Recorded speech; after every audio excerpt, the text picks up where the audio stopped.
오늘은 제4장 기독론에 대해서 예수 그리스도에 대해서 공부하겠습니다. 63페이지입니다.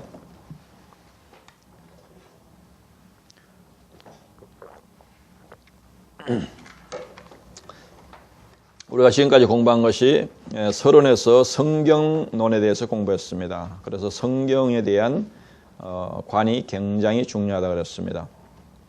두 번째는 신론에 대해서 하나님이 어떤 분이시고 또 하나님 하신 사역이 무엇인가 신론에 대해서 공부했고, 그 다음에 세 번째는 인간론에 대해서 공부했습니다. 인간이 하나님 형상으로 창조되었다가 또 얼마나 깊이 타락했는지, 또 다시 복음을 통해서 어떻게 구원받을 수 있는지를 공부했습니다. 그래서 이제 사람이 얼마나 악한 죄인인지 또 깊이 타락했는지 알고 이해하는 것이 사람을 이해하는데 굉장히 중요합니다. 우리 이제 목회 사역도 보면 사람이 대상이기 때문에 사람을 정확하게 아는 것이 굉장히 중요한데, 그것은 성경적으로 사람이 얼마나 깊이 타락했는가를 깊이 이해하는 것이 굉장히 중요합니다. 그래서 우리가 사람을 모르면 계속 사람한테 상처를 받게 되고 속게 되었습니다. 사람을 정확하게 알면은 인간이 원래 그런 존재이구나 하는 것에 대해서 인정을 하게 됩니다. 그래서 성경은 철저하게 인간이 타락한 것에 대해서 깊이 말씀하고 있습니다. 그래서 사막에서 목말라 죽어가는 사람이 물이 얼마나 귀한 줄 알듯이, 배가 고파 죽어가는 사람이 밥이 얼마나 귀한 줄 알듯이, 병으로 죽어가는 사람이 얼마나 건강이 중요한지를 느끼시듯이, 인간도 죄를 깊이 느끼고 갈등해보고 고통을 겪은 사람이 바로 그 죄에서 우리를 구원하신 예수님이 얼마나 위대하신가를 알게 되는 것입니다. 그래서 죄를 해결하는 예수님이 얼마나 위대하신 분이고 귀한 분인지 우리가 정확하게 알고 우리의 구원자이신 예수 그리스도를 믿는 것이 바로 기독론에서 가장 중요한 핵심이라고 볼 수가 있습니다. 그래서 63페이지 거기 주제에 보면은 4가로 되어 있습니다. 예수 그리스도의 명칭과 본질 2과 예수 그리스도의 신분 상태, 그 다음에 3과 예수 그리스도의 3대 직무, 4과 예수 그리스도의 속죄 이렇게 되어 있는데 1과 2과는 이제 예수님의 인격에 대한 것입니다. 그리고 3과 4과는 예수님의 사역에 대해서. 그래서 예수님을 믿는 것은 뭐냐면 예수님의 인격도 믿어야 되고 예수님의 사역도 믿어야 예수님을 온전히 믿는 겁니다. 그런데 많은 분들이 이렇게 한쪽으로 여기도 치우친 경우가 많습니다. 예수님을 믿으면 예수님의 인격에 대해서, 예수님 믿으면 인격이 제일 중요하다, 예수님 인격을 담는 것이 중요하다, 여기에 대해서 많이 이제 강조하는 그쪽으로 치우친 목회자들이 있고, 또 어떤 분들은 인격은 전혀 신경 쓰지 않고 오직 사역에 대해서 그리스도에 대해서만 아주 집중해서 계속 강조하는 분이 있습니다. 그러면 이제 굉장히 한쪽으로 치우친 것입니다. 그래서 이것은 사다리와 같이 기차의 레일과 같이 항상 같이 가야 되는 겁니다. 그래서 어떤 면에서 보면 인격을 변화시키는 것이 훨씬 더 어렵습니다. 그게 훨씬 더 성경에도 보면 위대한 믿음의 사람들을 하나님께서 훈련시킬 때 능력은 갑자기 줄 수도 있지만 순간적으로 줄 수도 있지만은 인격 변화를 위해서 얼마나 많은 오랜 세월 동안 연단을 시키는지 성경에 대해서 보여주고 있습니다. 그래서 모든 인간의 운명과 영원한 그 불행과 행복, 또 천국과 지옥이 전부 다 예수 그리스도에 의해서 결정이 됩니다. 예수님을 믿느냐, 예수님을 거부하느냐에 따라서 인간의 영원한 운명이 결정되는 것이기 때문에 예수님을 정확하게 알고 믿는 것이 얼마나 중요한지 모릅니다. 예수님 안에 하나님의 모든 좋은 것이 다 들어있습니다. 모든 축복과 죄사함과 구원과 영생과 평안과 치유와 천국과 이 모든 좋은 것은 예수님 안에 있고 예수님을 통해서 하나님께서 우리에게 주시는 것입니다. 그런데 이단들을 보면 이제 초대교회 이단들도 보면 예수님에 대해서 잘못된 가르침이 많았습니다. 이제 인성을 거부한다든지 또 신성을 거부한다든지, 그래서 기독론이 잘못돼 가지고 많은 그 이단들이 발생하게 되고, 또 교주들도 보면 자기가 자칭 재림 예수다 해가지고 완전히 예수님에 대해서 왜곡하고 예수님에 대해서 정확하게 모르고 구원자로 믿지 않아서 이단이 되는 경우가 많았습니다. 그래서 구약이나 신약이나 오직 구원자는 유일한 예수님입니다. 하나님이 인류의 구원자로 보내신 분은 오직 예수님입니다. 예수님 한 분뿐입니다. 그래서 요한복음 14장 6절 같은 구절이라든지 요한복음 3장 16절이나 사도행전 16장 31절, 사도행전 4장 12절 이런 구절에 보면 오직 유일한 구원자는 예수님이다. 오늘 지금 프린트 나눠주신 거 보시면요. 물론 이제 예수님에 대해서 구약에 예언한 것이 굉장히 많이 있고 또 신약에서 성취된 것이 많이 있는데 주로 이제 이단들이 많이 이야기하는 그런 부분에 대해서 제가 그 15구절을 요약을 해놨습니다. 하나님이 말씀하신 구약에 예언하신 그런 메시아가 되려면 이 15가지 조건을 갖춰야 하나님 보내신 진짜 메시아다. 여기서 한 가지라도 틀리면은 이거는 하나님 보낸 메시아가 아니다. 그건 다 사입이고 그건 다 이단이다 하는 것에 대한 증거를 이야기하고 있습니다. 요약한 것입니다. 그래서 예수님은 창조자야 되고 구원자가 되려면 여인의 후손으로 태어나야 되고 또 처녀가 잉태해서 아들로 태어나야 되고 아브라함의 자손으로 오셔야 되고 유다 가문에서 태어나야 되고 또 출생지가 베들레헴에서 태어나야 됩니다. 그런데 이단들은 주로 많이 이야기하는 것이 이제 동방에서 태어난다. 동방, 한국을 동방에 적용해가지고 그렇게 하는데 미가에서 5장 2절에 보면 메시아는 베들레헴에서 태어나야 되고 탄생하는 분이다. 그러니까 다 틀린 거죠. 여기에 비춰보면 또 메시아로 오셔야 되고 기름 부음을 받은 왕으로 오셔야 되고 또 십자가에 죽으셔야 되고 하나님이라는 이름을 가져야 되고 또 인류를 위해서 대신 고난과 대속을 하셔야 되고 또 옷이 다 제비 뽑히고 빼앗기는 그런 것을 경험해야 되고 또 죽으셨다가 육체로 부활하는 육체적인 실제적인 부활이 있어야 되고 그리고 성천해야 되고 재림하시는 이런 조건을 갖춰야만이 성경에서 말하는 메시아다. 여기에 안 맞으면 그건 다 엉터리다. 교조들은 다 엉터리다. 그래서 구원자는 오직 바로 이 조건을 갖춰야 된다. 근데 이와 같은 조건에 다 맞아야 하나님 보낸 구원자인데 이단들 교조들에게 대비해보면 하나도 맞지 않습니다. 가짜라는 증거죠. 그래서 이단들도 특별히 성경 구절을 굉장히 많이 인용해서 이제 미혹을 시키기 때문에 이런 정확한 구절을 그들에게 이제 제시하는 것이 굉장히 중요합니다.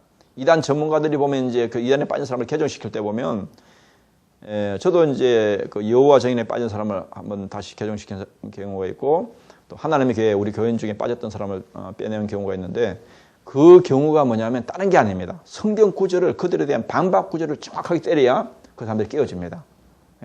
그 사람들은 엉터리 막 이제 동방에서 이제 태어났다 메시아가 해 뜨는데 뭐 계시록 같은 거 이용해가지고 그 해 뜨는 데부터 오신 그분이 메시아다 이렇게 해갖고 자기한테 비유하잖아요. 한국에서 태어났다고. 그런데 그게 뭐냐면 그런 반박구절. 그러면 바벨탑이 동방에 세워졌는데 한국에 바벨탑이 세워졌느냐? 동방 박사들이 그러면 그 한국 사람이냐? 이런 식으로 동방에다 비유하면 엉터리가 너무 많습니다. 그래서 그런 반박 구절을 때려야 그 사람들이 깨어집니다. 그래서 보면 이단과의 싸움은 뭐냐면 성경 구절 싸움이에요. 내가 얼마나 성경 구절을 정확하게 알고 있어가지고 그 사람들이 주장하는 그거에 대해서 반박 구절을 탁 때리면 그 사람들이 깨어집니다. 그것이 엉터리라는 것이 증명이 되고. 그래서 제가 그 여호와 증인하고 싸울 때도 보면 그 사람들은 이제 예수님도 토요일 안식일 지켰다 그러고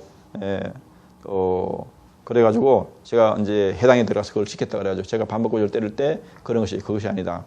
그럼 예수님이 안식일 안 지켰다고 얼마나 많은 유대인들이 공격을 받았냐. 예수님은 해당에 그 안식일 지키러 간 것이 아니고 그들에게 복음을 전하러 간 것이다. 이런 이제 반박 구절을 때리면 그 사람들이 이제 깨어집니다. 그러니까 정확한 성경 구절을 많이 이제 알고 있는 것이 굉장히 중요합니다. 그래서 이단들도 굉장히 성경을 많이 보기 때문에 성경 구절로 정확한 그런 반증을 못하면은 이단과의 싸움에서 이길 수가 없습니다. 그래서 정확한 교리를 알고 있어야 되고 정확한 구절을 많이 알고 있는 것이 굉장히 이단과의 싸움에서는 굉장히 강력한 무기가 됩니다. 예수님도 그러잖아요. 뭐 사탄이 미혹할 때 보면 야 성경 구약 신명기에 뭐 몇 장 몇 절에 어디 있더라 그러면서 가면서 성경 찾아보고 그러지 않잖아요. 딱 알고 있는 딱 구절을 가지고 사람이 떡으로만 살 것이 아니에요. 하나님 입에 넣은 모든 말씀으로 살 것이라 그러면서 그 반박 구절을 탁 때리잖아요. 이단의 공격 올 때. 그러니까 이 반박 구절, 성경 구절이 중요한 것이 무장된 것이 굉장히 중요합니다. 제가 이제 성경 암송 책도 만들었는데 그것도 보면은 저신학적으로 편집을 했는데 성부 하나님에 대해서 10구절, 예수님에 대해서 10구절, 성령에 대해서 10구절, 창조에 대해서 10구절, 죄에 대해서 10구절, 사탄에 대해서 10구절, 지옥에 대해서 10구절, 천국에 대해서 10구절, 믿음에 대해서 10구절, 복음에 대해서 10구절 이런 식으로 해가지고 암송하면 딱 믿어지도록 구원을 받도록 이렇게 만들어놨습니다. 그러니까 성경 구절이 굉장히 영적 싸움에서 굉장히 강력한 무기가 됩니다. 64페이지 보시면 1과 예수 그리스도의 명칭과 본질 이제 그 불신자들은 예수님이 어떤 역사적인 인물이 아니고 어떤 신화적인 그렇게 생각하는 경우들이 많습니다. 그러나 그렇지 않습니다. 우리가 역사적으로 시간표를 정하는 BC와 AD의 기준이 바로 예수님입니다. 세계 많은 역사학자들이 모여가지고 그 어떤 누구를 기준으로 이제 인류 역사를 정할 것인가, 뭐 소크라테스나 4대 성인들 그런 사람들 다 해도 인류의 가장 큰 공헌을 하신 분이 예수님이다 해가지고 예수님의 탄생을 기준으로 역사학자들이 기준을 삼은 겁니다. 예, 그래서 BC 그럴 때 Before Christ 그래가지고 예수님 이전, 또 기원후는 AD, 그러니까 라틴어로 Anno Domini 그래가지고 예수님 이후. 그래서 예수님이 탄생이 역사의 중심입니다. 그러니까 예수님을 안 믿으면 역사의 기준이 다 무너지는 겁니다. 역사 연대가 다, 시간표가 다 무너지는 겁니다. 그러니까 예수는 역사의 중심에 딱 있습니다. 그러니까 믿는 사람이든 안 믿는 전부 다 역사를 우리가 지금 15년 이렇게 하는 역사의 기준이 바로 예수님입니다. 그래서 영국의 대형 백과사전에도 보면 예수님에 대해서 19페이지나 되는 방대한 분량을 예수님에 대해서 기록했다고 합니다. 그래서 세계 백과사전이라든지 세계 역사의 기록에 제일 많은 인물에 대한 기록이 바로 예수님에 대한 기록입니다. 그러니까 예수님은 역사적으로 가장 많은 증거를 가지고 있습니다. 우리가 세종대왕이나 이순신 장군, 공자나 소크라테스 안 봤지만 역사적으로 기록되어 있기 때문에 그걸 틀림없이 믿듯이 예수님은 틀림없는 누구보다도 더 역사적으로 확실하게 존재했던 또 그런 예수님의 역사적인 인물이다 하는 것을 이제 인식시킬 필요가 있습니다. 1과에 보면 예수 그리스도의 명칭과 본질, 예수 그리스도의 이름, 예수님의 이름도 다양하게 표현하고 있습니다. 예수, 또 그리스도, 인자, 하나님의 아들, 주, 또 어떤 성경에 보면 주 예수 그리스도, 또 어떨 때는 그리스도 예수 그랬다가 또 어떨 때는 주 예수 그리스도 다양하게 표현을 하고 있습니다. 예수님의 이름도 신약시대에 보면 한 1000번 정도 예수님의 이름이 기록되어 있습니다. 1000번 정도. 그러니까 신약에서는 제일 많이 기록된 단어가 예수님에 대한 이름입니다. 그래서 예수 그럴 때는 그것은 예수님의 인격과 존재를 대표하는 이름입니다. 대표. 오바마 대통령 그러면 오바마는 바로 그 사람의 존재, 인격을 대표하는 것이고 대통령 그것은 직분을 이야기하는 것이죠. 또 그리스도 이것은 그리스도 메시아, 히브리어나 헬라어로 그리스도 메시아 이것은 바로 예수님의 사역을 이야기하는 것입니다. 이제 대통령에 어떻게 보면 해당되는 것이죠. 이 그리스도는 공적, 직위적인 명칭, 사역적인 명칭입니다. 문자적인 뜻은 기름 부음을 받은 자다 그런 뜻인데 하나님께서 선지자, 제사장, 왕으로 성령의 기름 부음을 받으심을 의미합니다. 또 인자라고 표현할 때는 예수님이 인성을 강조하는 것입니다. 예수님이 사람으로 오신 것을 나타내는 호칭입니다.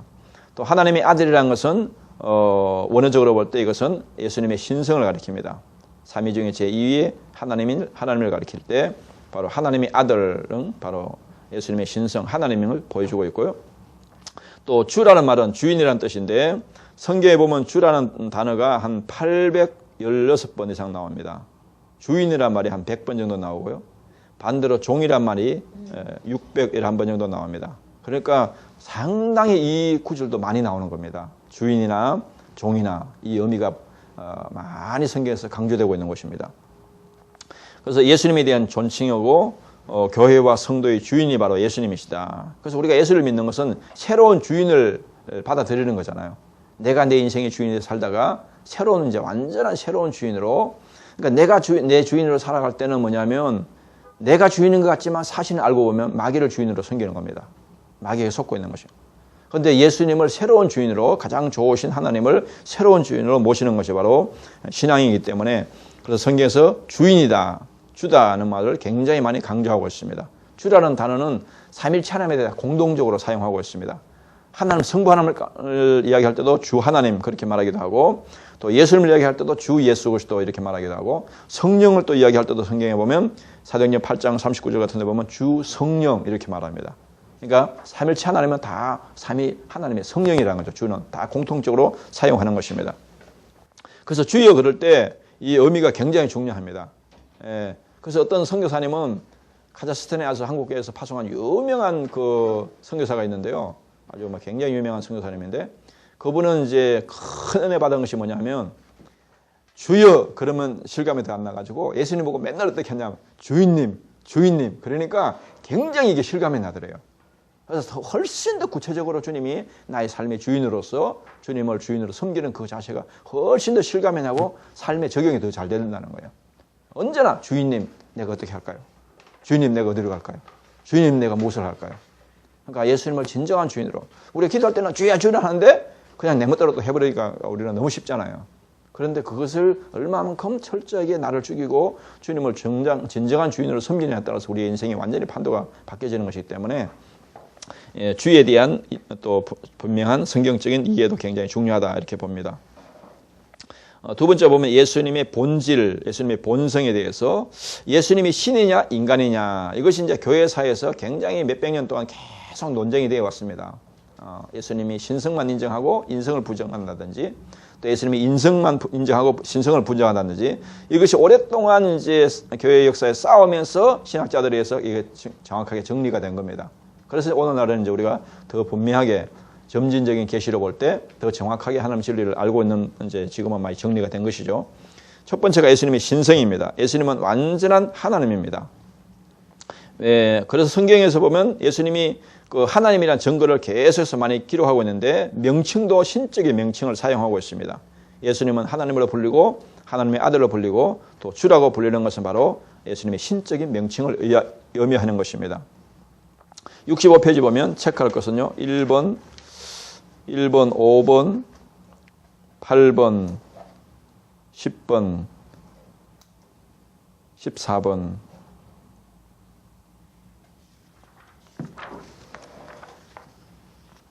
66페이지요.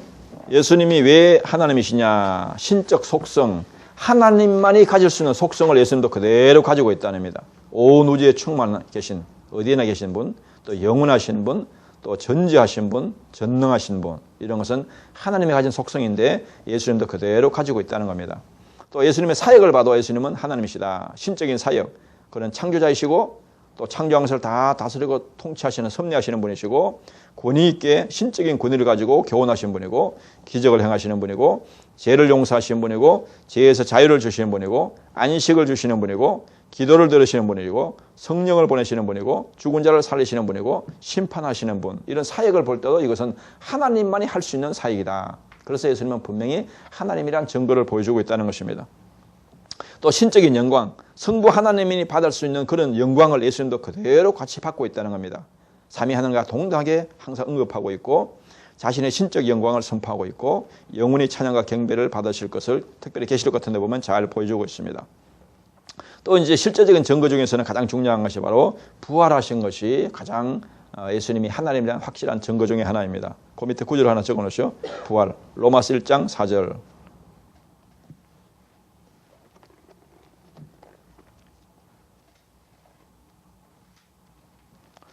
로마서 1장 4절에 보면 이제 바울이 로마서 서신 중에 이야기할 때 예수님에 대해서 그렇게 말하고 있습니다. 3절 4절에 보면 그의 아들에 관하여 말하면 육신으로는 다윗의 혈통에서 나셨고 성결의 영으로는 죽은 자들 가운데서 부활하사 능력으로 하나님의 아들로 선포되셨으니 곧 우리 주 예수 그리스도시니라. 부활이 누구도 흉내낼 수 없는 예수님이 하나님이라는 확실한 증거 중에 하나라는 것입니다.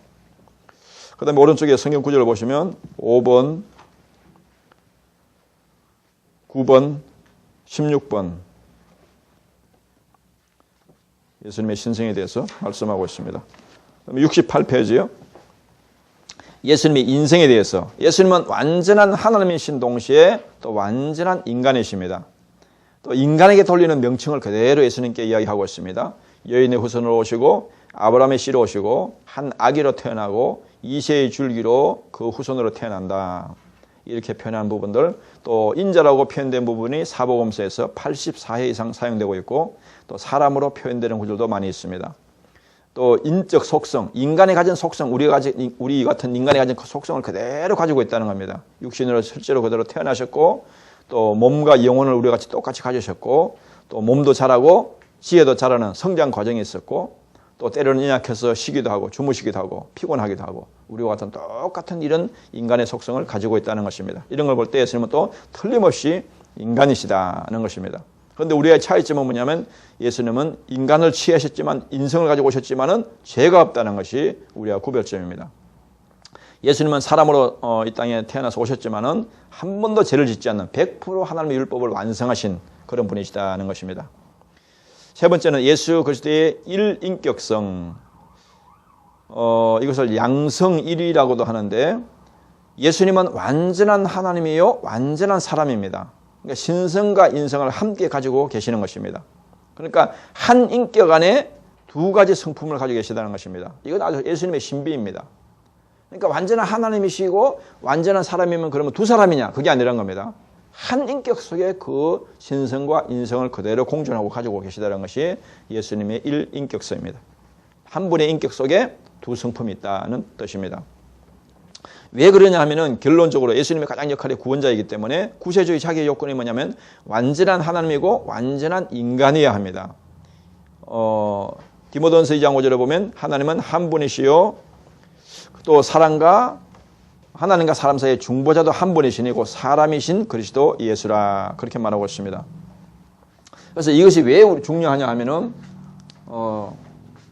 하나님이 계시고 또 우리 인간이 있습니다. 인간이 있는데 인간 사이에는 큰 죄의 장벽이 있습니다. 그래서 하나님과 인간을 만나게 하는 것이 중보자의 역할이기 때문에 예수님이 신성을 가지고 있기 때문에 자신이 하나님이기 때문에 그 하나님으로서 인간에게 와가지고 하나님을 가장 잘 설명할 수가 있습니다. 또 인성을 가지고 있기 때문에 인간이 모든 시험을 다 당해보시고 인간으로서 있기 때문에 인간의 입장을 대변해서 하나님께 가장 인간을 잘 변호할 수가 있습니다. 그러니까 하나님과 인간을 만나게 하는 중보자이기 때문에 그러니까 옛날에 우리가 중매장에 있었잖아요. 중매장에 있으면 처녀 총각 중매를 하려면 한쪽만 알았고는 안 되잖아요. 처녀도 알고 총각 따라서 처녀한테 갖고는 총각이 좋다고 소개를 하고 총각한테 갖고 처녀가 좋다고 소개를 해야 딱 이루어지는 거잖아요.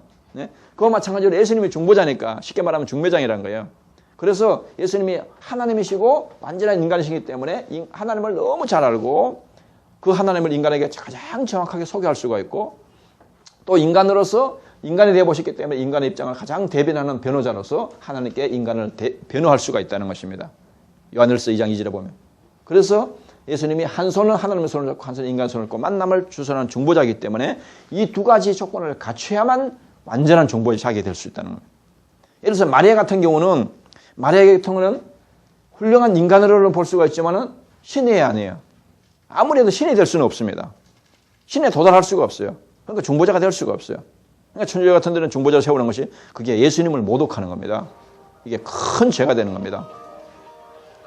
갈라디아서 한번 찾아보실래요? 갈라디아서 2장 21절 보시면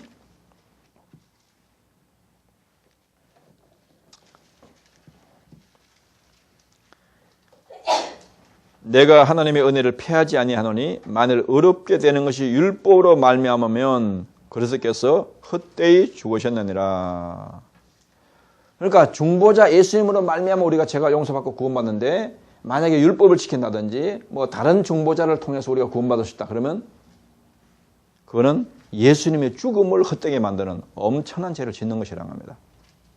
예수님을 모독하는 엄청난 죄를 짓는 것입니다. 그래서 예수님이 우리를 구원자가 되기 위해서는 반드시 예수님은 이 두 가지 조건을 갖춰야 된다는 것입니다. 그래서 예수님의 인격은 신성을 가지고 있고 인성을 가지고 있고 또 예수님의 사역은 십자가와 부활을 통해서 우리를 구원하셨는데요. 이 구원에 있어서도 굉장히 중요한 것이 대부분 보면 우리가 이제 목회자들의 말씀을 전할 때 어떻게 구원받냐 할 때 예수님이 십자가 죽으신가 부활을 믿으면 그거는 사역이죠. 사역을 믿으면 구원받는다 이렇게 생각하는 분들도 있고 또 예수님의 인격을 믿어야 구원받는다. 이것도 있는데 이것은 잘 이야기를 하지 않습니다. 이것도 굉장히 중요한 거예요. 그러니까 예수님의 사역을 믿어도 구원받고 예수님의 인격을 믿어도 구원받는데 주로 이제 사역을 믿을 때 로마서 10장 9절 같은데 예수님 우리를 위해 죽으시고 부활하시는 믿으면 구원받는다. 이런 것은 사역을 이야기하는 것이잖아요. 사역. 근데 인격을 믿어야 구원받는다는 것이 어디 나옵니까? 요한일서 4장 보면 한번 보세요. 요한일서 4장 2절 15절. 거기 보면 예수님의 인성을 믿어야 구원받고 예수님의 신성을 믿어야 구원받는다. 그런 구절들이 있습니다.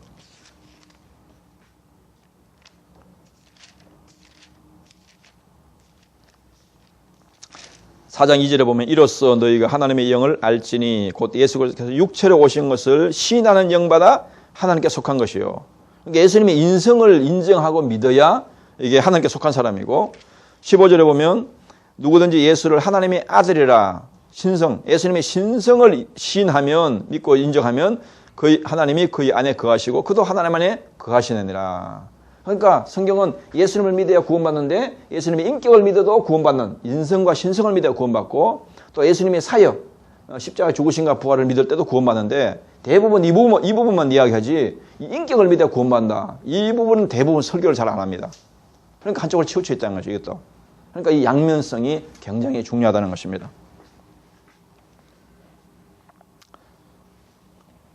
성경 구절은 4번, 10번, 14번, 그 다음에 그 19번 제일 밑에 적어 놓으시고요. 19번 적고, 그 다음에 디모데전서 2장 5절을 거기다 기록해 놓으세요.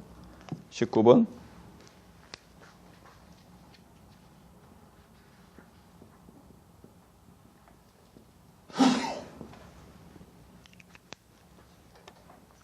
그 다음에 70페이지 보겠습니다. 70페이지. 예수 그리스도의 신분이라 그러기도 하고 상태라 그러기도 하는데 예수님은 영광스러운 선제 상태로부터 예수님은 영원히 전부터 계셨잖아요. 영원 전부터 계셨지만은 상태로부터 낮아지셨으나 하나님으로 말미암아 다시 높아지셨다. 우리의 구원 사역을 위해서 하늘 보좌를 버리고 이 땅에까지 낮아지셨다가 그 모든 사역을 끝내고 다시 원래 상태로 회복된 것을 이야기합니다. 그래서 낮아지신 신분을 비하라 그러기도 하고 높아진 신분을 성기다. 원래 상태로 회복된 것을 성기다. 이렇게 말합니다. 첫 번째 낮아지신 신분을 보면 그리스도께서 스스로 자신을 낮추셨다. 이것을 그리스도의 낮아지심이라고 한다. 요한복음 10장 18절에 보면 예수님은 자신이 스스로 버릴 권세를 취하셨다고 그랬습니다. 그러니까 우리의 구원을 위해서 우리를 살리기 위해서 예수님 자신이 하늘 보좌를 버리고 이 땅에까지 낮아지셨는데 우리가 사는 것도 자신을 낮추는 만큼 겸손한 만큼 그게 구원의 길이고 사는 길입니다. 하나님은 겸손한 자를 구원하시고 겸손한 자에게 은혜를 주신다고 했습니다. 그래서 바로 우리 연단과 성화도 바로 축복도 겸손한 자에게 주시기 때문에 신명기 8장 16절에 보면 겸손한 이스라엘 백성들을 광야에서 낮춰가지고 겸손해가자가 마침내 복을 주려 하심이라. 그러니까 복을 받는 것도 하나님의 인정받은 수준에까지 겸손하게 낮아져야 큰 복을 주신다는 것입니다. 바로 예수님이 바로 그 모델입니다. 첫 번째로 이제 1번 성육신인데요. 예수님이 거룩하신 하나님이 육신을 입고 이 땅에 오신 것이 성육신이잖아요. 이것이 역사적인 사실이고 바로 그것을 기념하는 것이 성탄절이죠. 그래서 하나님은 우리 인간을 구원하기 위해서 하나님의 보좌를 버리고 인간의 눈높이까지 낮아진 겁니다. 인간의 대기까지. 그래서 하나님께서 사람의 모습으로 내려오신 것이고 하나님께서 천사의 모습으로 나타나시기도 하고 또 신적 메시아의 출생이 성경에 예언되어 있고 구약의 성막과 성전 제도를 통해서 예수님을 보여주고 있고 성육신을 밝히 증거하고 있습니다. 그다음에 두 번째가 고난의 삶입니다. 예수님은 전혀 죄가 없는 분인데 고난당할 이유가 없는 것인데 전부 다 우리를 대신해서 고난을 받는 거죠. 이사 53장에 보면은. 그래서 예수님의 전 생애는 한마디로 고난의 생애입니다. 그 고난은 영혼과 육체의 전인적인 고난이었습니다. 세 번째 낮아지는 단계가 죽으심입니다. 우리의 죄값을 치르기 위해서 사람의 몸을 입고 오신 예수님은 실제로 죽으셨습니다. 십자가에 달려 죽으심은 고난의 최고의 절정입니다. 우리 대신 우리 십자가 형벌의 저주를 다 받으신 것이고 그의 죽으심은 신성이 아니라 인성으로서의 죽으심입니다. 신성으로서는 죽을 수가 없는 거죠. 또 그리스도께서 지옥에 내려갔다는 말은 그리스도께서 십자가 위에서 당하신 극심한 고통을 상징적으로 표현한 것이다. 그래서 우리가 한국에서 지금 사도신경 같은데 이제 원래 원문에 보면 지옥에 내려갔다 그런 표현인데 그걸 없앤 것이 뭐냐면 오해를 할까 싶어서 그걸 빼버린 건데 그것을 이제 해석할 때 개혁주의 입장에서는 뭐냐면 실제로 지옥 갔다는 말이 아니고 바로 지옥 같은 그런 고통을 예수님이 당하셨다는 것을 그렇게 표현한 것인데 그걸 실제로 갔다고 오해할 수 있으니까 그런 것을 부분에서 뺀 것입니다. 네 번째 낮아진 단계가 무덤에 장사된 것입니다. 하나님의 아들이신 예수님께서 무덤에까지 묻히시는 그것이 가장 예수님이 더 이상 내려갈 데가 없는 낮아지신 단계가 바로 무덤에 장사된 것입니다. 성경 구절은 2번, 4번, 8번, 9번, 13번, 16번. 그 다음에 이제 그 낮아지시는 것을 다 우리 구원을 위해서 다 낮아지신 것이 다 끝나고 다시 원래 상태로 회복되는 단계가 다시 4단계로 첫 번째가 부활, 그 다음에 성천, 그 다음에 하나님 우편에 앉으시고 다시 재림지로 심판지로 오시는 것인데 높아진 신분은 원래로 복귀하신 것이죠. 하나님이 예수님을 다시 높여주신 것이죠. 그러니까 우리도 보면 내가 스스로 높아지려고 하면 교만하고 망하기가 쉽습니다. 나는 계속 낮추면 하나님이 높여주셔야 그게 부작용이 없습니다. 그래서 야고보서 4장 10절에 보면 주님 앞에서 낮추라. 때가 되면 너를 높이시리라. 그렇게 말합니다.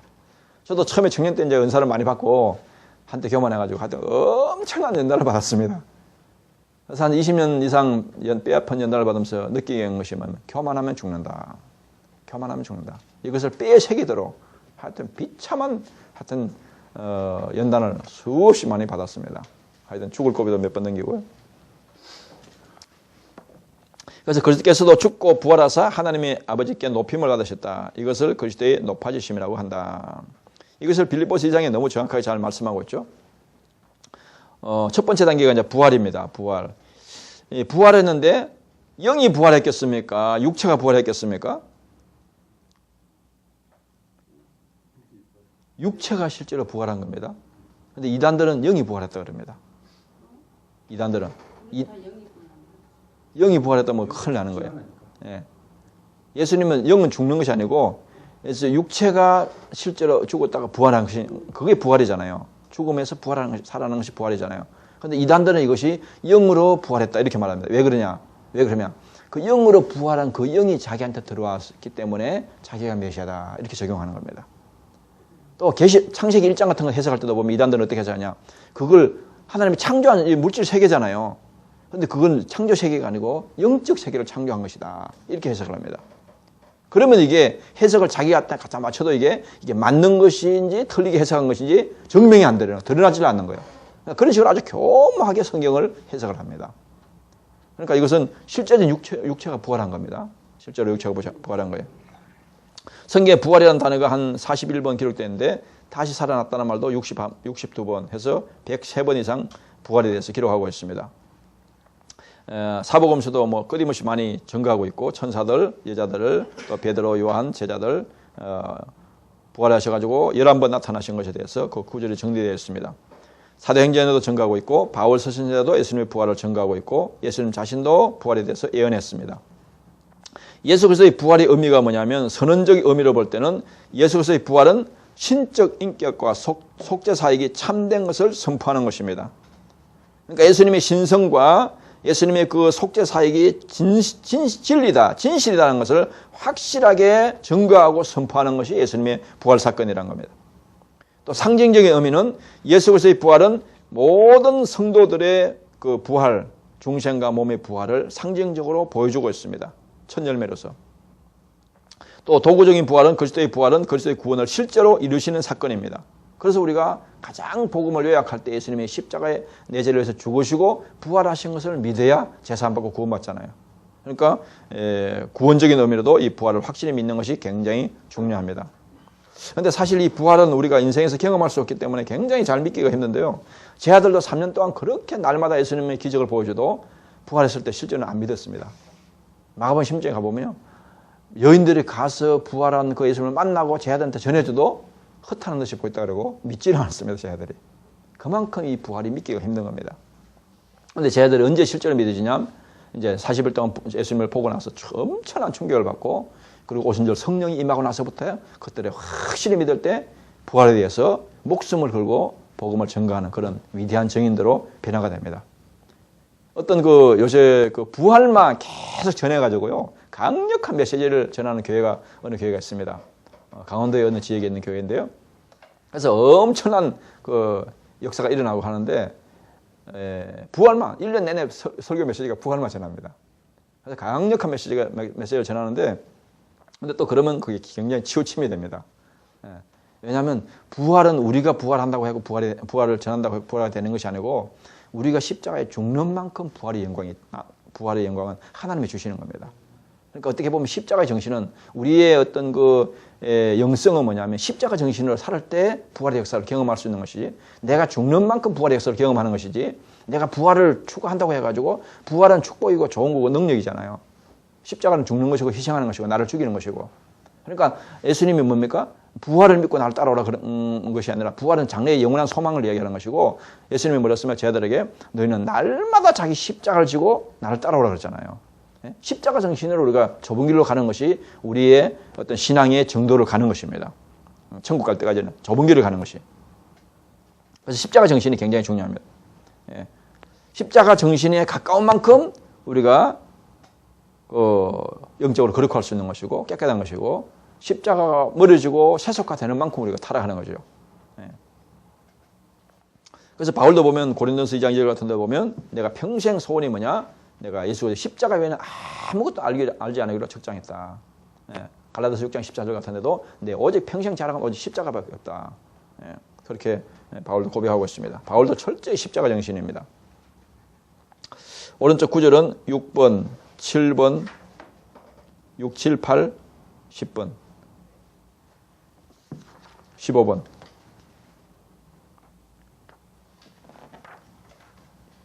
(74페이지) 보겠습니다. 두 번째 높아진 단계가 성천입니다. 성천. 하늘로 올라가신 것이죠. 구약시대 그 예표를 보여주는 것이 에녹과 엘리야가 바로 그런 경험을 했습니다. 에녹도 죽음을 보지 않고 성천했고, 엘리야도 해류바람을 타고 성천하는 것을 보여주고 있습니다. 그 예수님에 대한 예표를 보여준 것입니다. 또 예수님 자신의 생애에 대해서 예언했고, 제자들도 그것을 그대로 목격했고 또 증거하고 있습니다. 그리고 지금은 하나님 우편에 앉아 계십니다. 성천하신 것에서는 지금 하나님 우편에 앉아서 계속 또 지금 또 사역을 하고 있는데, 하나님 우편에 앉으셔서 그가 하나님과 동등한 권위와 영광의 자리에 앉으신 것이고, 또 우주와 교회와 이 모든 만물을 통치하고 계신 것을 말씀하고 있습니다. 또 지금도 하나님 우편에서 선지자와 제사장과 왕적인 사역을 계속 감당하고 있습니다. 성령을 통해서 말씀을 깨닫게 하시고, 또 우리를 위해서 중보기도 하시고, 또 통치하시는 왕적인 사역을 지금도 계속하고 있습니다. 그 예수님이 이제 네 번째 단계가 재림입니다. 재림. 그러니까 영으로 재림하는 것이 아닙니다. 이단들은 또 여기서도 영으로 재림한다 그럽니다. 그런데 분명히 성경은 볼 수 있게 성천할 때 그대로 본 모습 그대로 내가 올 것이다 그렇게 말했잖아요. 그러니까 마태복음 24장 그 재림장에 대한 예언의 말씀도 보면 다 모든 그 전 세계 사람들이 다 볼 수 있도록 예수님이 재림한다 그랬습니다. 그런데 이단들은 어떤 자기들한테 은밀하게 영으로 재림했다 이렇게 하는데 전부 다 거짓말입니다.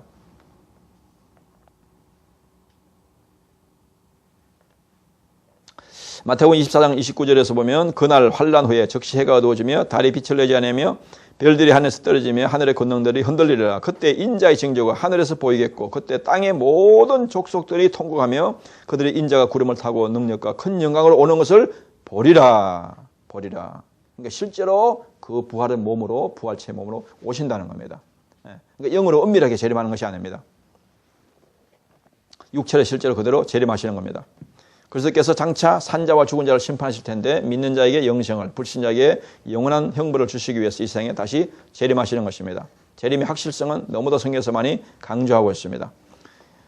주님과 사도들이 계속해서 많이 증거한 사건이고 또 모습은 그리스도께서 우리가 볼 수 있는 모습으로 그대로 다시 오신다는 것입니다.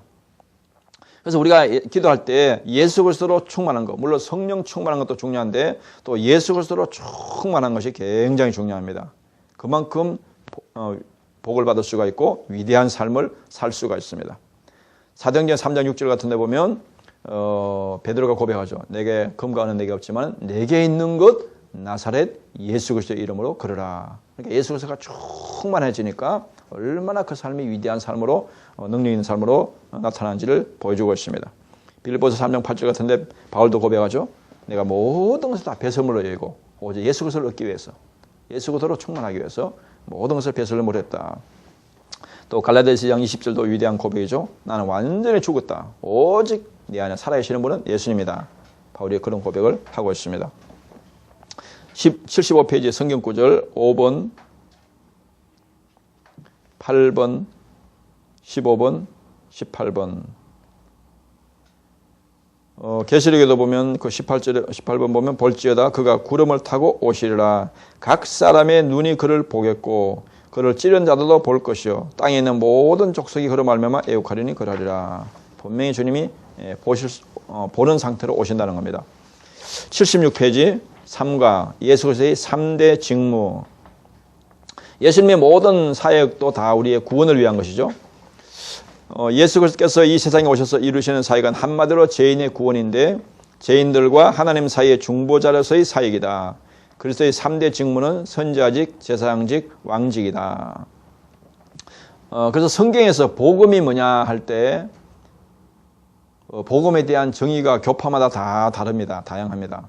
장로교는 이 3중 직무를 3중 복음이라 그럽니다. 선지자적인 복음, 제사장적인 복음, 왕적인 복음. 성결교 같은 데는 4중 복음으로 복음이 뭐냐 할 때 4중 복음을 하죠. 중생의 복음, 또 성결의 복음, 신유의 복음, 재림의 복음.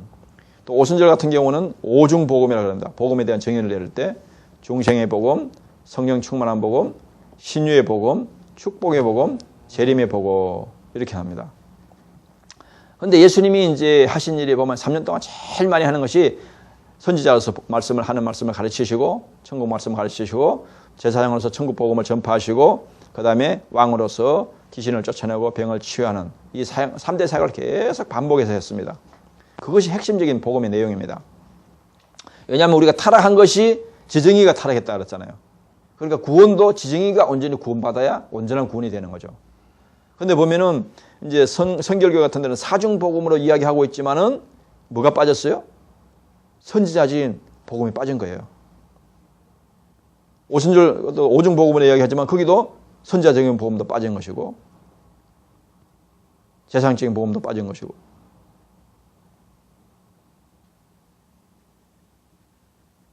그러니까 이 똑같은 성경을 보지만 우리가 성경을 어떻게 해석하냐에 따라서 이런 교파만에 조금씩 차이가 있습니다. 첫 번째 선지자직, 참 선지자이신 그리스도. 그래서 사복음서에 보면 61번 이상 기록되어 있습니다. 가르치심에 대해서, 선지자직에 대해서. 선지자는 하나님의 뜻을, 말씀을 백성에게 선포하는 자이다. 소위를 문답에서 그리스도께서는 우리를 구원하시려는 하나님의 뜻을 말씀과 성령을 우리에게 알게 하사 선지자직을 수행하신다. 왜냐하면 호세아 사장 같은 데 보면 우리가 하나님에 대해서 무지해서 망한다고 그랬잖아요. 그런데 요한복음 17장 3절 같은 데 보면 구원이 뭡니까? 하나님과 예수 그리스도를 아는 것이 영생이다 그러잖아요. 구원이라고 하잖아요. 그래서 그것을 선지자의 사역을 하는 것이죠. 그 다음에 제사장직은 참 제사장이신 그리스도. 이것은 복음 전파에 대해서 29회 정도 나옵니다. 어떤 목사님은 이제 이 세미나 듣고 복음 전파하는 것이 왜 제사장직이냐 그렇게 말하는데 로마서 15장 16절에 보면 나옵니다. 그것이. 그 오른쪽에 구절 보면 18번 그 구절 나오죠. 18번 보시면 이 은혜는 곧 나로 이방인을 위하여 그리스도 예수의 일꾼이 되어 하나님의 복음의 제사장 직분을 하게 하사 이방인을 제물로 드리는 것이 성령 안에서 거룩하게 되어 받으실 만하게 하려 하심이라. 바울은 복음 전하는 것을 제사장 직무다 이렇게 분명히 말하고 있습니다. 왜냐하면 제사장이 뭡니까? 인간들이 죄를 지을 때 그 죄지은 사람을 대신해서 하나님 앞에 중간에서 제사를 드리면서 하나님과의 그런 속죄를 이루어주는 것이 제사장의 역할이잖아요. 그러니까 죄에 빠져있는 인간을 거룩하신 하나님께 소개해주고 복음을 전해가지고 만나게 해주는 것이 중보자의 제사장의 역할이잖아요. 그래서 바로 그것이 복음 전파가 제사장의 사역이라는 것입니다. 그래서 하나님의 백성을 대신하여 백성의 대표자로서 하나님께 제사와 기도를 드리는 것이 이제 제사장의 중요 임무였죠. 소위론문답 25번에 보면 그리스도께서는 하나님의 공의를 만족시키시고 우리를 하나님과 화목시키기 위하여 자신을 단번에 제물로 드리셨다. 그리고 우리를 위해 계속 중보하시고 제사장의 직분을 수행하신다. 여기에 제사장직에 속한 것이 뭐냐면 희생적인 사역. 구약적으로 말하면 제사, 오늘로 말하면 예배도 바로 이 제사장직에 속한 것이고 또 두 번째 중보 사역도 제사장적인 사역에 속한 것이고 또 축복의 사역도 제사장적인 사역에 속한 것이고 또 적극적인 면으로서는 복음 전파 사역이 제사장의 사역입니다. 그래서 전도와 선교가 바로 제사장적인 사역을 잘 감당하는 것입니다. 그래서 예수님이나 제자들은 사복음서와 사도행전을 보면 이 복음 전파의 사역을 적극적으로 했는데 이제 칼빈이 이제 이 그 삼중직을 논할 때 소극적인 면만 보고 적극적으로 전도와 선교를 재상 사역으로 이게 보지 못한 거. 이 부분을 뺀 것이 제가 볼 때는 참 아쉬운 면입니다. 그래서 제가 이것을 넣은 겁니다. 이것은 뭐 박형용 박사라든지 뭐 폴컵이라든지 이런 조시학 빠들도 이 부분을 여기를 넣지 않았는데 제가 이거는 개인적으로 넣은 겁니다. 예. 성경에서 너무도 분명한 것이기 때문에 77페이지 성경 구절은 6번, 10번, 13번, 18번 6번에 보면 무리가 이르되 갈릴리 나사렛에서 나온 선지자 예수를 하니라. 예수님을 선지자로 여겨하고 있고 또 10번에 보면 오직 둘째 장막은 대제사장이 홀로 1년에 한 번 들어가되 자기와 백성의 허물을 위하여 드리는 피 없이는 아니하나니. 히브리서 보면 예수님이 대제사장인 것을 많이 말씀하고 있죠. 또 13번도 보면 오직 그리스도는 죄를 위하여 영원한 제사를 드리시고 하나님 우편에 앉아서 약속하고 있고 또 18번은 복음의 제사장 직무를 이야기하고 있습니다. 78페이지 넘겨보시면 예수님이 왕직, 만왕의 왕이신 그리스도에 대해서 이것은 예수님이 이제 사역적으로 보면 어떻게 나타나냐면 병을 고치시고 병을 다스리시고 귀신을 쫓아내는 것이 바로 만왕의 왕이신 예수님의 사역입니다.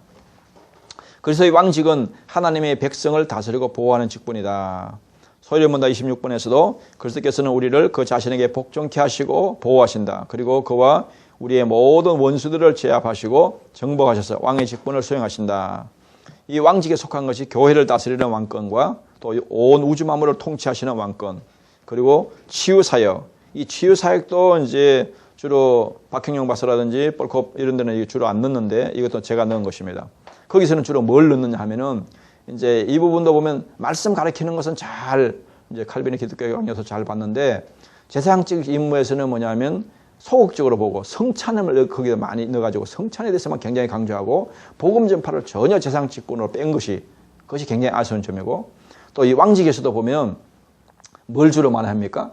교인들이 잘못했을 때 권징하는 거, 권징하는 것만 왕직으로 봤는데 예수님은 권징을 많이 하지 않습니다. 오히려 적극적으로 치유하고 영적 싸움에서 귀신을 쫓아내고 하는 이 적극적인 사역을 많이 하셨는데 이것을 왕직으로 보지 못한 것이 이 부분도 굉장히 제가 볼 때는 이제 계획주 입장에서 아쉬운 부분은 제가 넣은 겁니다. 이것은 제가 개인적으로 넣은 겁니다. 그래서 예수님을 믿는 것은 예수님을 온전히 믿어야 되는데 예수님의 인격과 사역 전체를 믿어야 온전한 믿음이다. 그래서 우리가 예수님을 닮아야 되는 것이 신앙생활의 중요한 목표잖아요. 그런데 예수님을 닮는 것이 뭐가 닮는 것 같습니까? 구체적으로 이렇게 물어보면 그걸 정확하게 이야기하는 분이 없습니다. 그러니까 예수님의 선지자적인 예수님을 닮는 것이 예수님을 닮는 것이고 제사장적인 예수님을 닮는 것이 예수님을 닮는 것이고 왕적인 예수님을 닮는 것이 진정한 예수님을 올바로 닮는 것입니다. 선지자적인 뭐냐면 선지자적인 예수님은 무한한 지혜와 지식이 있는데 또 선한 생각을 가지고 있는데 그 예수님이 알고 성경 진리를 깨닫고 있는 그 지식, 지혜, 선한 생각 이것을 담는 것이 인격적으로 선지자의 인격을 담는 것이고 사역을 할 때는 말씀을 우리가 잘 가르치고 잘 배워서 잘 가르치는 거 교사로서 구역장으로서 목회자로서 이렇게 말씀을 잘 가르치는 것이 바로 이게 성경 진리를 올바로 깨닫고 올바로 가르치는 만큼 예수님의 선지자적인 예수님을 담는 것이고 그 다음에 제사장적인 예수님을 담는 것은 인격은 뭐냐면 예수님이 겸손하고 온유한 것, 사랑의 예수님, 자비와 희생과 섬김의 예수님 그 예수님을 담는 만큼 우리가 제사장적인 예수님을 담는 것이고 사역적으로 볼 때는 예배를 잘 드리고 중보기도 다른 사람을 위한 중보기도 그리고 전도와 선교를 잘 하는 것이 제사장적인 예수님을 담는 것입니다. 왕적인 면에 있어서는 예수님의 인격은 뭐냐면 하나님께 죽기까지 순종하는 것, 하나님을 전심으로 의지하는 것 이것을 많이 할수록 예수님을 담는 것이고 사역적인 면에서는 우리도 병 고치는 사역과 영적 전쟁에서 마귀와 영적 전쟁에 승리하는 것 예수님의 이름으로 영적 전쟁에서 승리하고 정복해 가는 것 이것이 바로 예수님을 담는 것인데 이렇게 구체적으로 제가 설명하는 분은 거의 잘 못 봤습니다. 그러니까 예수님을 담는데 뭐 많이 이야기하는 것이 예수님 겸손과 온유를 닮아야 된다 뭐 이런 부분을 이야기하지만은 전체적으로 온전한 예수님을 담는 것이 무엇을 의미하는지 구체적으로 성경적으로 이렇게 정리한 분을 제가 별로 못 봤습니다. 그러니까 성도들의 신앙생활이 막연할 수가 있는 거죠. 구체적으로 예수님을 우리가 어떻게 닮아야 담는 것인지를 정확하게 모르는 거죠. 오른쪽의 성경 구절은 5번, 8번, 12번. 그 예수님의 왕적인 능력을 이야기할 때 보시면 8번에 보면 예수께서 모든 도시와 마을에 두루다니사 그들을 해당해서 가르치시며 선지자의 사이이고 천국 복음을 전파하시며 재앙적인 사이이고 모든 병과 모든 약한 것을 고치시니라. 왕적인 사역인데 12번에 보면 더러운 귀신에게 고난받는 자들로 고침을 받은지라. 온 무리가 예수를 만지려고 힘쓰니 이는 능력이 예수님께로부터 나와서 모든 사람을 낫게 함이니라. 그러니까 왕적인 능력, 왕의 능력이 제일 강하잖아요. 왕의 국가를 다 통치하고 모든 명령이 모든 사람들이 왕의 명령에 복종해야 되는 것이니까. 그러니까 왕이신 예수님, 만왕의 왕이신 예수님께서 질병을 다스리고 귀신을 다스리고 또 모든 연약한 것을 다스리는 것, 이것이 바로 예수님의 왕적인 사역입니다. 그 다음에 80페이지 보시면 사과, 예수 그리스도의 속죄, 이것은 이제 예수님의 3대 사역, 선지자와 제사장과 왕직 사역 중에서 제사장자에게 속한 것인데 이 죄를 해결하는 문제가 워낙 중요하기 때문에 신학자들이 이걸 다시 한 괄호 이렇게 분량을 정리해서 이렇게 설명하고 있습니다. 속죄는 제사장적인 부분에 속한 것이죠. 속죄는 그리스도의 대제사장 사역의 근본적 내용이다. 하나님의 복음의 핵심은 그리스도께서 우리의 죄를 위해 죽으셨다는 것이며 이것은 곧 그리스도의 속죄의 진리이다. 그래서 속죄가 또 속량, 대속 뭐 여러 가지로 단어를 쓰는데 되찾는다, 고해라는 뜻은 되찾는다. 몸값을 주고 구해내다. 값을 주고 우리를 샀다 그러잖아요. 또 덮다, 우리 죄와 허물을 다 덮어주고 용서해주다, 이런 의미가 있습니다. 속죄가. 속죄의 원인은 뭐냐면 하나님의 기쁘신 뜻입니다. 그리스도께서 하나님의 뜻을 따라 우리를 구원하시려고 죄인인 우리를 대신해 자기의 몸을 들이셨습니다. 두 번째, 하나님의 두 가지 속성에 근거하는 것인데 이게 양면성인데요. 하나님의 공의의 속성으로 볼 때 하나님의 의는 죄에 대해서 형벌 아니면 대속을 요구합니다. 죄의 값은 사망입니다. 그러니까 하나님이 공의의 하나님이기 때문에 하나님이 정한 법, 율법에서 죄의 삭은 사망이잖아요. 그러니까 공의의 하나님이기 때문에 대통령도 법을 마음대로 어길 수가 없잖아요. 대한민국 법을. 그걸 순종해야 되듯이 하나님도 자신이 정한 법을 어길 수가 없습니다. 그럼 하나님의 죄를 짓는 것이 되니까. 그러니까 하나님, 공의의 하나님은 반드시 공의대로 죄 삭은 사망으로 벌을 내려야 되는 겁니다. 그런데 또 사랑의 하나님, 은혜의 하나님은 우리 지은 죄에 대해서 용서해 주시기를 원하십니다. 그러니까 무조건 용서해 주면 하나님의 법을 어긴 것이 되고 또 벌을 주면 하나님의 사랑이 없는 하나님이 되고 이 두 가지를 다 완벽하게 충족시키는 것이 바로 십자가의 사건입니다. 십자가 사건. 그래서 어저께도 설명했듯이 이 십자가가 바로 하나님의 공의와 하나님의 사랑이 다 두 가지가 이루어진 현장이 바로 십자가의 사건입니다.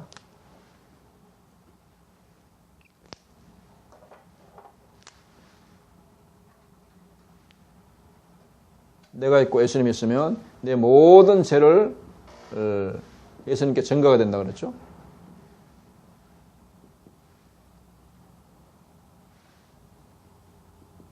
이사야 53장 6절에 보면 우리 모든 죄가 예수님께 다 넘어간다 그랬습니다. 그리고 로마서 3장 24절에 보면 예수님의 의가 우리에게 그대로 넘어온다 그렇습니다.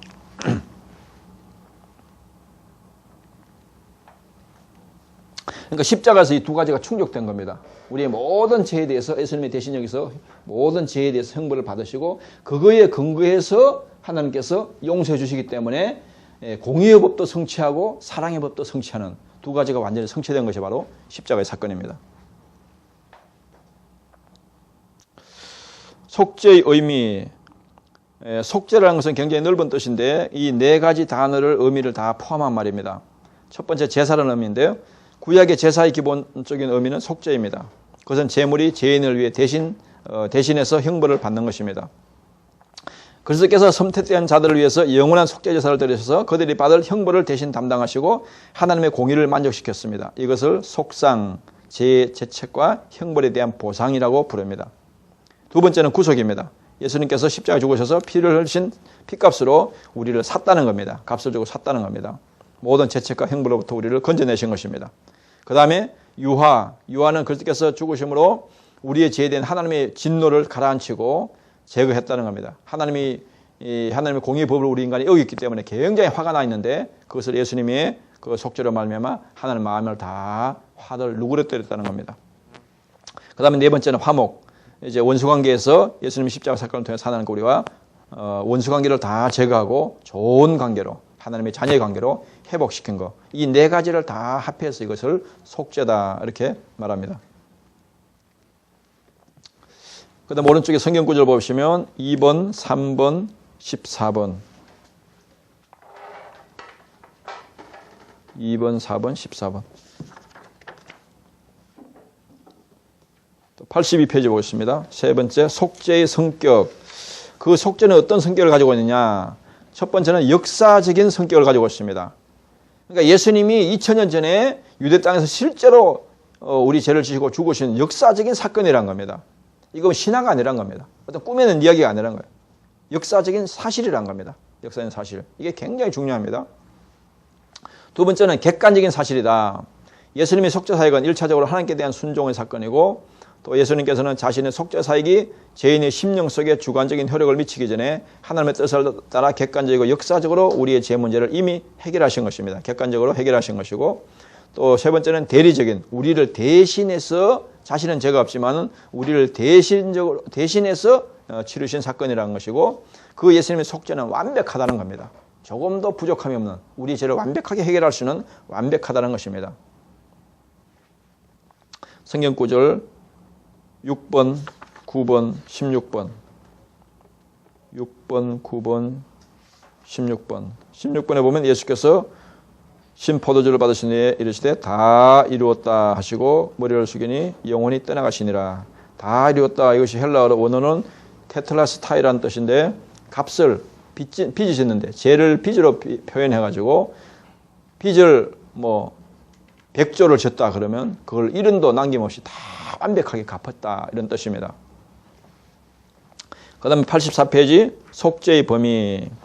속죄의 범위는 이제 이게 교파에 따라서 두 가지 해석이 있는데요. 알미니안주의 같은 경우들은 보편적인 속죄를 주장하고, 장로교적에서는 이제 제한적인 속죄를 해석을 받아들입니다.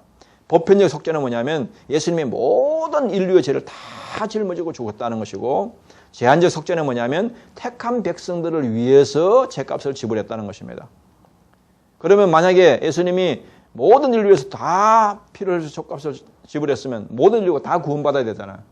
그런데 예수라는 이름 자체의 뜻이 뭡니까? 마태복음 1장 21절에 보면 아들을 낳은 이름을 예수라 하라. 이는 그가 자기 백성을 저희 죄에서 구원할 자심이라. 제한 속죄라는 겁니다. 그렇기 때문에 예수님이 택한 백성들을 위해서 그 속죄의 피를 흘렸기 때문에 택한 백성들은 반드시 그 효력이 있다는 겁니다. 예수님의 십자가 피가 헛되이 흘러가지 않는다는 겁니다. 반드시 효력이 미치게 된다는 것입니다. 이는 칼빈의 5대 교리 중에도 하나입니다. 85페이지 성경 구절은 1번, 6번, 11번, 15번